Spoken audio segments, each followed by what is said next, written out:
This next story is titled One of My Haunted Experiences at My Childhood Farm, and it was posted by just-map-5563 8 days ago. I grew up on an old farm built in the late 40s. The farm wasn't extremely old since it got torn down and turned into a suburban neighborhood in 2015. However, my experiences there varied from getting chased by cows to being chased by Addie. I don't know who that is. Okay. There was a small, old, abandoned homestead about 100 yards from my house, and that's where Addie lived. She died in that house before the farm was built, and there wasn't much known about her. A few times a week, my friends, who lived on a neighboring farm to me, my brother and I would go to Addie's house and explore. There was one particular experience that made my bones shiver when I remember it. It was in the evening and the sun was about set while we were in Addie's house. There were birds and crickets chirping outside, and we could hear the creaks as the cold breeze brushed against the house. Suddenly it went quiet. We couldn't hear the animals chirping anymore, and it was as if the wind got louder and harder, so we decided to head back home.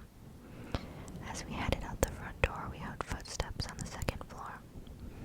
My friend, being smart, decided to sprint towards our house, but the rest of us stayed put for a second in shock. And like a shot, we heard those footsteps stomping swiftly down the stairs, and we booked it. We ran inside my house and locked the door behind us.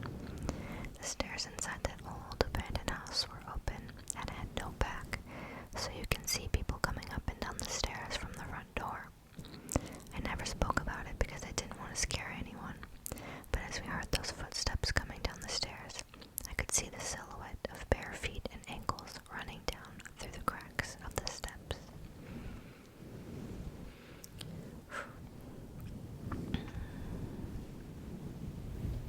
Guys, I am so glad, so glad I've never had any paranormal experiences. I absolutely believe in the paranormal, I always have, but respectfully, I don't want to see anything. I'm respectfully afraid of you, okay?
the street when this encounter happened, but I'm not entirely sure about that, to tell you the truth.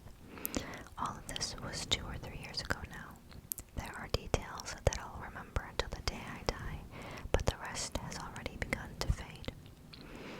We stopped at a dispensary to buy some pre-rolls. Then the two of us parked ourselves on the sidewalk and went to smoke them. We were close to our hotel, and once we got there, we know there'd be an elevator ride between us and our addiction. So we were planning to stand around a while and chain smoke for a bit. I've got my lighter in my hand, but I haven't ignited it yet. Wait, before I continue, I may have to describe this lighter to you, because it actually might matter in some terrifying, symbolic way. I'd just bought it in anticipation of these pre-rolls, maybe a half hour before meeting the man I believed to be the devil.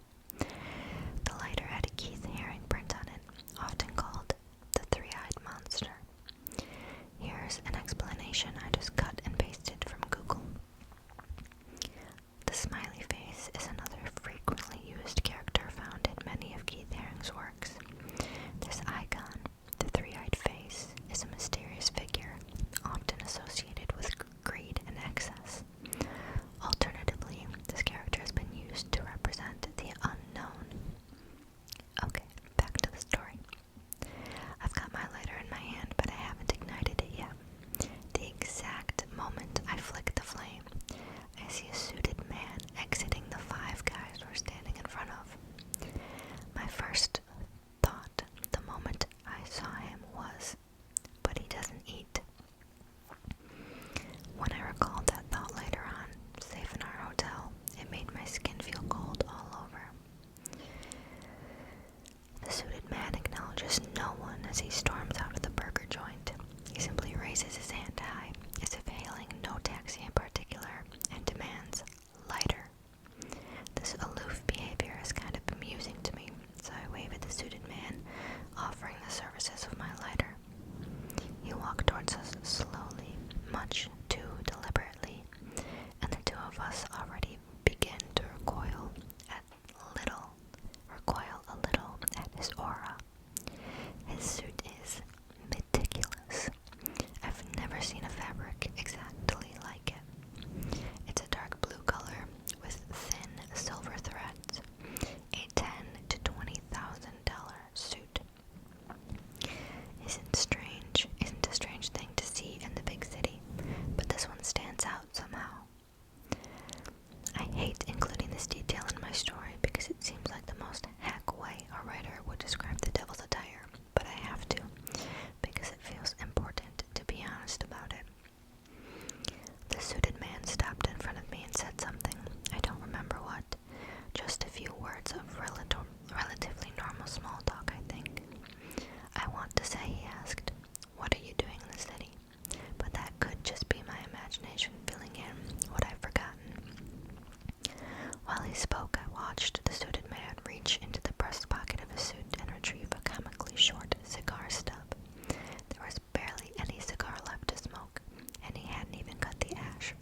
"You're crazy."